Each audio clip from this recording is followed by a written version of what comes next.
What's up, VC? My name is Bobby. Time for another episode of Spins and Finds and whatever. I'm going to call this number 15, even though it really is part 2 of the last one, where I feature a bunch of the albums that I picked up during the latter half of December. It's probably going to venture into a part 3 as well, so because I don't think I'm going to get through all of them here. So same thing, I'm going to go for about 20 minutes or so, and we'll see how far I get.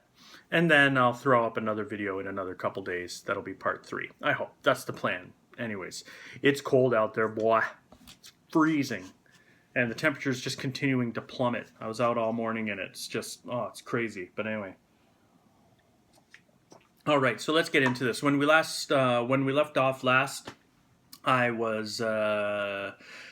I just finished a recent visit to the Value Village and found a uncharacteristically good score of records there. When you pick up a bunch of records at Vinyl Village or at Value Village, really the next stop is somewhere to pick up sleeves, inner and outer sleeves, because usually records at the Value Village don't come with that. So I stopped at a nearby place with a terrible name called Dead Dog Records. I don't go there too often, but not a bad little record store. And I picked up some inner and outer sleeves there. But I also picked up another record. I picked up this one here. It's Donovan in Concert. Donovan's sixth album, I believe, but his first live album. And it featured a lot of songs that were on an album that at the time of this concert were not released yet. And so Americans were unfamiliar with a lot of these songs. The album, it has a title I always forget, A Gift from a Garden of something or other. But and this is a more subdued concert than some of the stuff that he was releasing at that time. Definitely leaning more on the folk than the rock, but very psychedelic. I mean, the flute is all over this thing. Yeah, and it's just a really good album. I've been showcasing a lot of Donovan lately, haven't I? Been buying a lot of Donovan. And I don't think there's anything wrong with that. I think Donovan's great. Early Canadian pressing on Epic. On Epic! For Diana, this album is epic. But yeah, really clean copy, and this was only $6, so that was all I picked up there. So that was that. A few days later, I had the day off work because I had 2 doctor's appointments. Nothing serious. In fact, one of them was just a follow-up on that whole carb issue from a few months ago, and you'll be happy to know I'm doing very well. And I've lost a lot of weight, which makes me incredibly handsome, and so there's benefits and stuff. And whatever, I'm almost getting used to not eating bread and things that make me happy. Almost. I've been sneaking the occasional beer, though.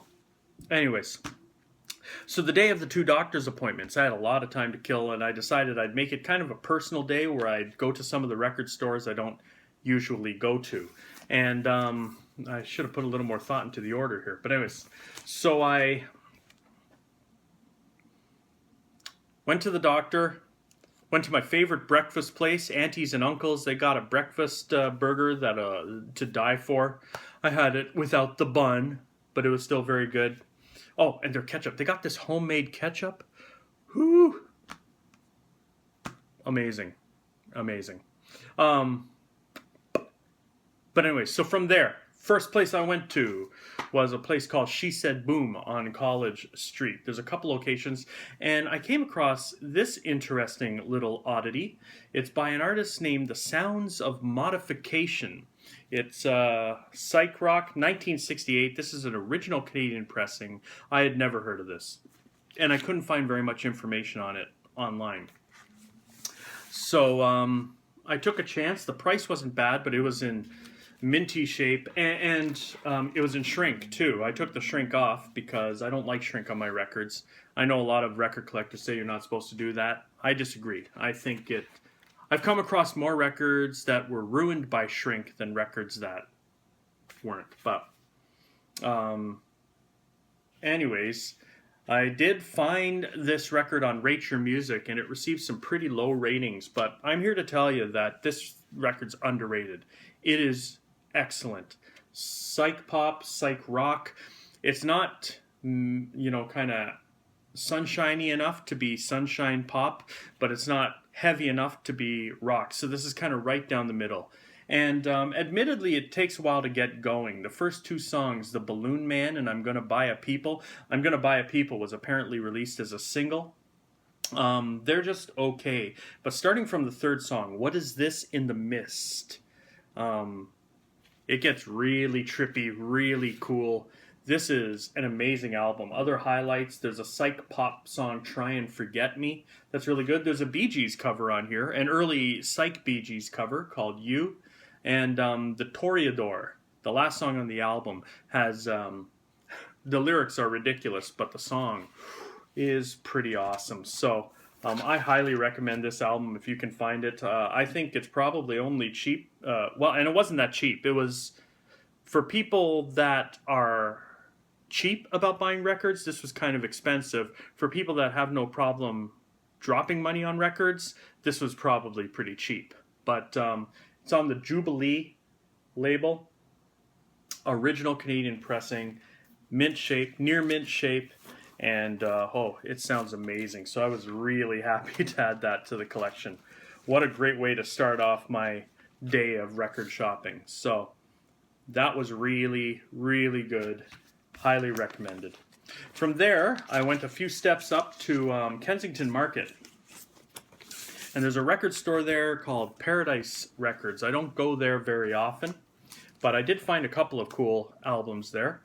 I picked up this one here by the Youngbloods entitled Elephant Mountain.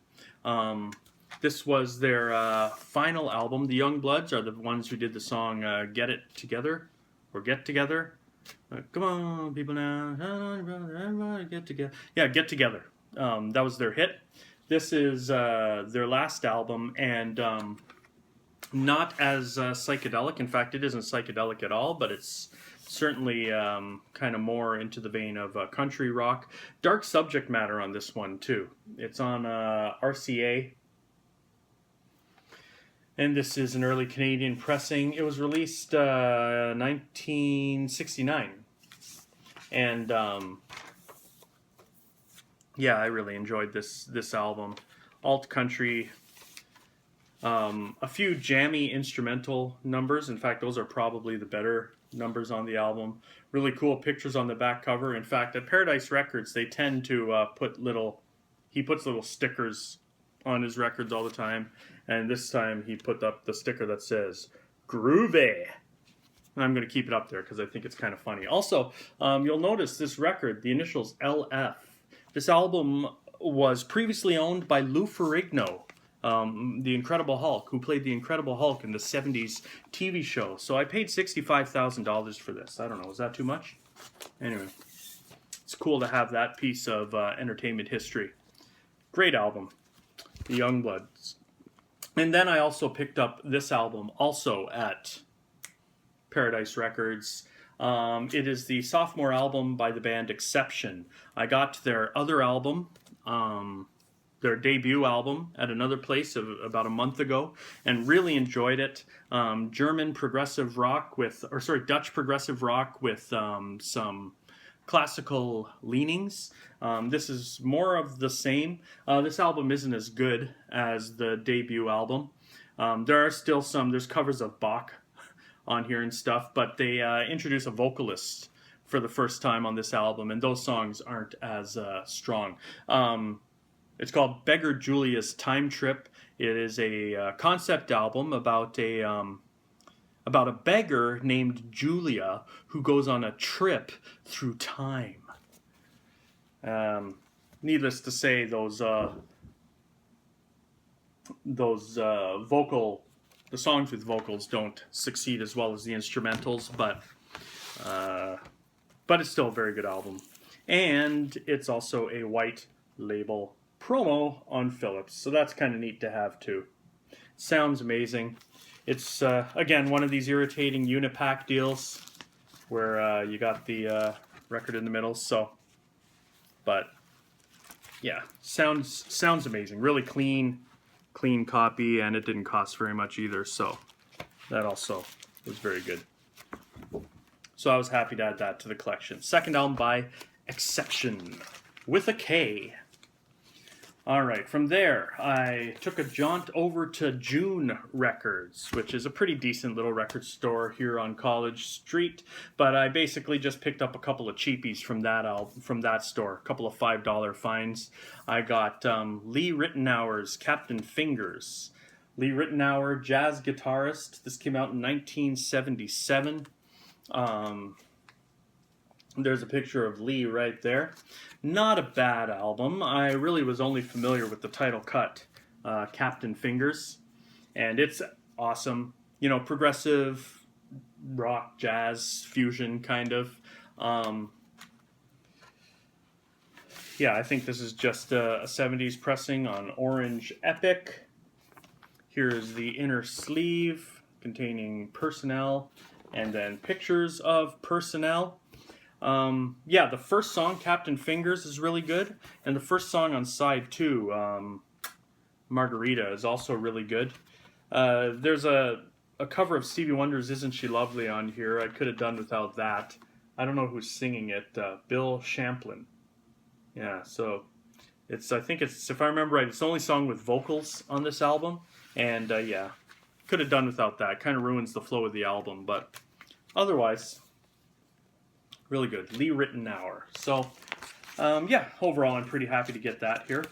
The other $5 record I bought at June was this one here. It's the album Joyful by Orpheus. And I had a bit of a brain fart on picking this one up.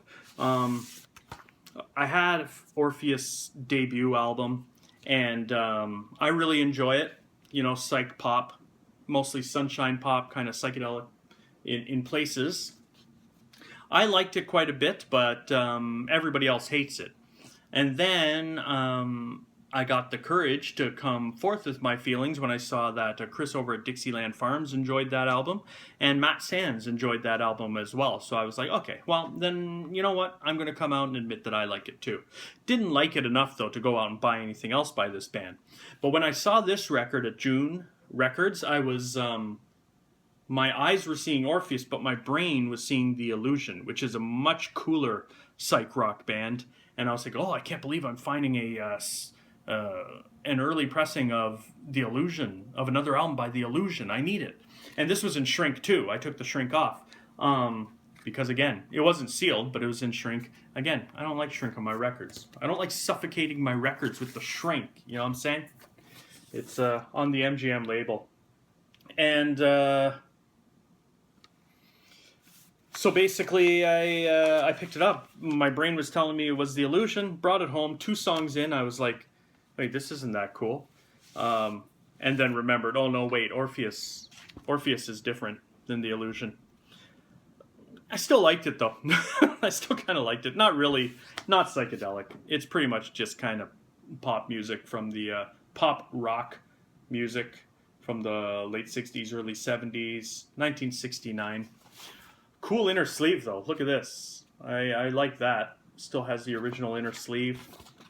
And if you stare at this sleeve long enough, the album starts to sound more psychedelic. So I was pretty happy about that. So anyways, I'm glad to add that to the collection. I did enjoy it overall. Orpheus, Joyful. I went to another place called... oh, I forget what it's called. It's a very, very tiny record shop that I don't go to very often. In fact, they sell video games more than records. But I brought home kind of a sort of grail from there.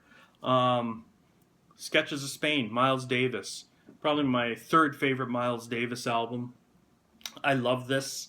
You know, I've been kind of holding out for an original Columbia, whatever, 2i, or yeah, it would be a 2i, I think, or maybe a 6i pressing.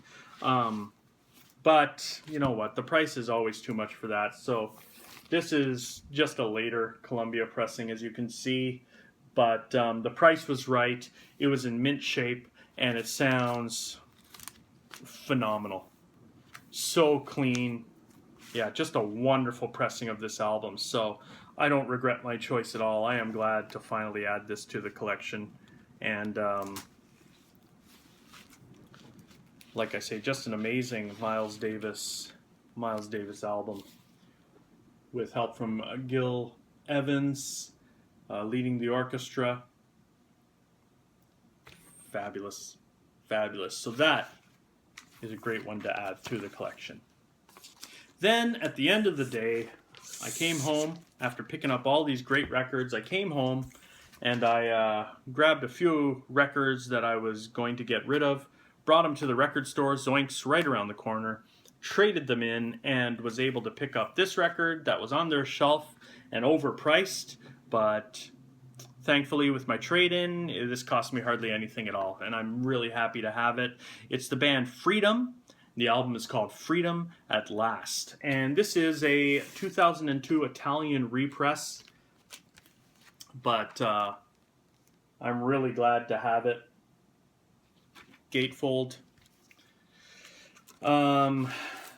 Basically, it's Ray Royer and Bobby Harrison from Procol Harum, BYG Actuel. From Procol Harum, they were kicked out of the band almost right away. They were kicked out. Whiter Shade of Pale came out, first single, huge success, and they were kicked out of the band. I don't know why, but they decided, okay, well, we're going to keep going, and they formed this band, Freedom. It took them a while to settle into a sound they were comfortable with, and Ray Royer left earlier than that. But drummer Bobby Harrison stuck around, and this, I think, is their third album, and they finally solidify their sound here. Freedom at Last. I guess that's why they call it Freedom at Last. Some great psych rock. Really wonderful. It's kind of a difficult album to find. An original is very hard to find, but even this Italian repress from 2002, it was only released in Italy. It wasn't released around here, so that was also pretty hard to find. So I'm glad to finally have that. That's why I guess it was so pricey, but more than I would ever pay for it. But anyways, got it for more than half, or even less than half the price. So that's that. So I picked all of those up. Then there was Boxing Week, and there were Boxing Week sales all across the city, and basically I didn't go out on Boxing Day. The day after that, some other stores continued their Boxing Week sale. Cops Records on Bloor had their Boxing Week sale, and many of their titles were offered for 50% off and 25% off. They're selling new vinyl at 15% off. I didn't buy anything new, but here's some of the ones that I bought. First of all, I got this, the Hello People with Fusion.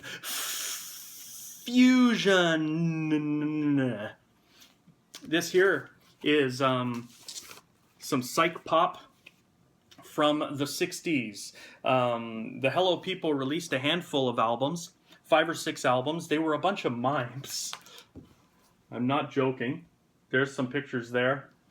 A bunch of mimes who never spoke. So long before Kiss and the Insane Clown Posse, you had the Hello People. This is another, I don't know what it is with all of these Unipacks I'm getting lately, but this is an original stereo pressing on Philips. And really trippy stuff. I really enjoyed it. Awesome. They're very talented musicians. They, they released 6 albums that nobody really paid any attention to. But then they went on to become Todd Rundgren's backing band in the 70s for a short while. So the talent was there. And I was really happy to get this. There's one song on here, an instrumental cut. I think it's the Jelly Jam. Yeah, and it's like jazz fusion. Really, really good. So I was very happy to have that. So I picked that up for close to nothing. Afterwards, I also picked up this one, also at Cops. All of the rest of these are at Cops Records Boxing Week sale. The Blues Project, live at the Cafe A Go-Go. The Blues Project, this was their debut album, and it featured a vocalist named Tommy Flanders, who had actually already left the band by the time this was released. But this is an awesome live album, some solid blues rock from the 60s. And we know what happened to them afterwards. This is on the Verve Folkways label. and really awesome stuff. So I got that at a discounted price. Not all of these albums were under $10. Some of them were as low as $4 and $5. So that was pretty cool. I got the Animals' second album. We all know how I feel about the Animals. I love them. This is a psychedelic album by them, The Twain Shall Meet, by Eric Burdon and the Animals. This one was in okay shape. I was a VG shape on the MGM label. But just fabulous. I think this is one of their best albums, if not my favorite album by them. I think. Yeah, he embraces psychedelia on this one. Moves slightly away from the blues. That although it's still kind of steeped in the blues a little bit, but kind of moves away from that a bit. A little more psych rock. That was less than $5. I also picked up this here, Status Quo, Pictures of Matchstick Men. This is a UK pressing on Pickwick, and the cover is totaled, and that's why the record itself was, I think, only a couple of bucks. But for a UK pressing, I'll shell out for that. And the record is in very good shape.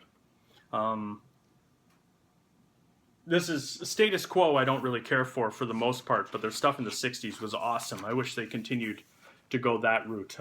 We lost Rick Parfitt just a few weeks ago. Their rhythm guitarist, he passed away, so that's kind of sad. In fact, he passed away the same day I bought this record, so that was kind of interesting. But really, really good stuff. It sounds amazing. Pictures of Matchstick Men. Yeah, this is kind of a compilation album actually, but anyways, I'm really happy to have that. This was the most expensive record I picked up that day, and it was still, I think $10.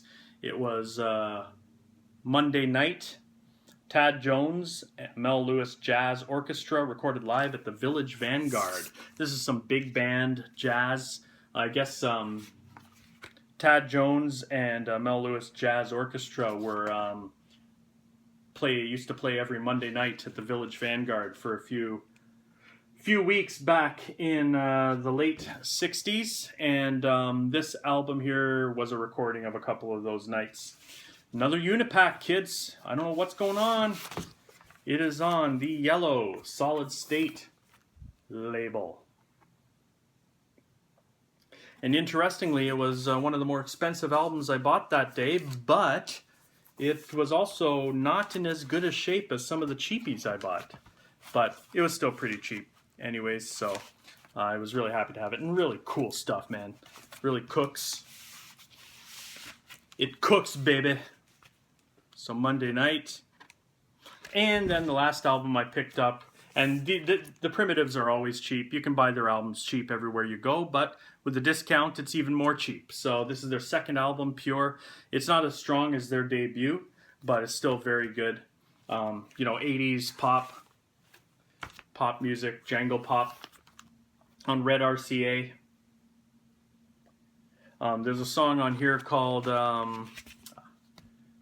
Way Behind Me. I think Outside was a hit. No, Secrets was a hit, or was a single, but Way Behind Me is just one of the catchiest Django pop songs of the 80s. Again, with a kind of with the 60s sound to it. Sounds a little less shoegazy than the debut, but still very good. So, and it comes with the inner sleeve is in there too. This album you can find for like $3, $3 and $4 pretty much anywhere. But there you go. So so that's part 2. Part 3 will be the stuff I picked up on the last day of Boxing Week. Cops just went, a couple. Anyways, I won't spoil too much, but I'll just say a lot more 60s stuff. Some 60s classics, and a couple of krautrock masterpieces as well that I picked up. So stay tuned for part 3. I'll put that up in a couple of days as well. Thanks for watching, guys, and I'll talk to you later. Bye.